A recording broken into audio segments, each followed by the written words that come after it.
कहते हैं दुनिया में सबसे बुरी मौत जलने से होती है। अगर एक उंगली में थोड़ा सा जल जाए तो हमें उसकी जलन कई दिनों तक परेशान करती है, लेकिन जब पूरा शरीर ही आग की लपटों में झुलस जाए तो सोचिए उस इंसान का क्या होगा।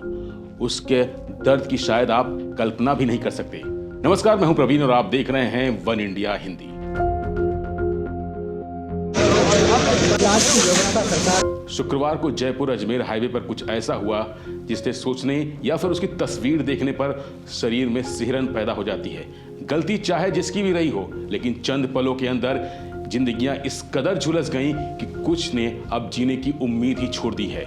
इस हादसे में कई लोग की जान चली गई तो कई लोग अस्पताल में जिंदगी और मौत के बीच जंग लड़ रहे हैं। लेकिन कुछ लोग ऐसे भी हैं जिनकी पहचान तक नहीं हो सकी। हादसे में अब तक 14 लोगों की जान जा चुकी है और 28 से ज्यादा लोग 80% तक जल चुके हैं।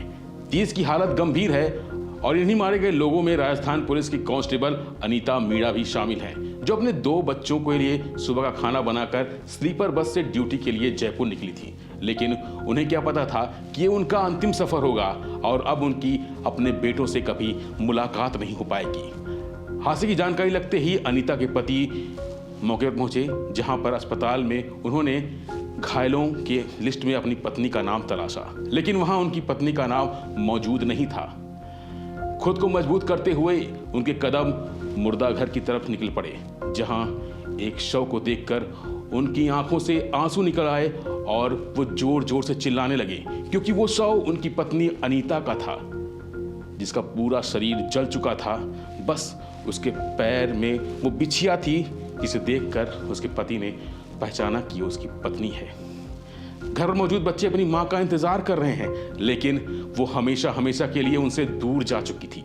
अब इसे लापरवाही कहें या फिर आप कुछ भी नाम दे सकते हैं, लेकिन इसकी वजह से 14 जिंदगियां मौत के मुंह में समा गई और जो बची भी हुई हैं वो पूरी जिंदगी शायद इस जख्म को लेकर जिंदा रहेंगी। और सबके मन में बस यही सवाल आएगा कि काश उस दिन वो उस जगह पर ना गए होते, या फिर हादसा टल क्यों नहीं गया, या फिर आप इसे होनी का नाम देकर संतोष कर सकते हैं।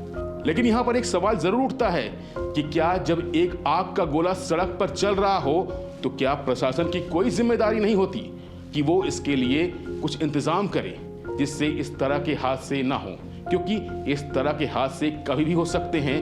और शुक्र मनाइए कि ये सुबह के समय हुआ, क्योंकि सुबह के समय ठंड थी, सब लोग सो रहे थे, ट्रैफिक सड़क पर कम था। और ये जरा सोचिए कि अगर ये हादसा थोड़ी देर बाद हुआ होता, जब सड़क पर ट्रैफिक ज्यादा होता है, और उस समय ये हादसा हुआ होता, तो उसकी कल्पना भी आप नहीं कर सकते। तो अगर आपको भी लगता है कि ये लापरवाही है तो कमेंट करके हमें जरूर बताइएगा। फिलहाल के लिए बस इतना ही, बाकी अपडेट के लिए बने रहिए वन इंडिया हिंदी के साथ।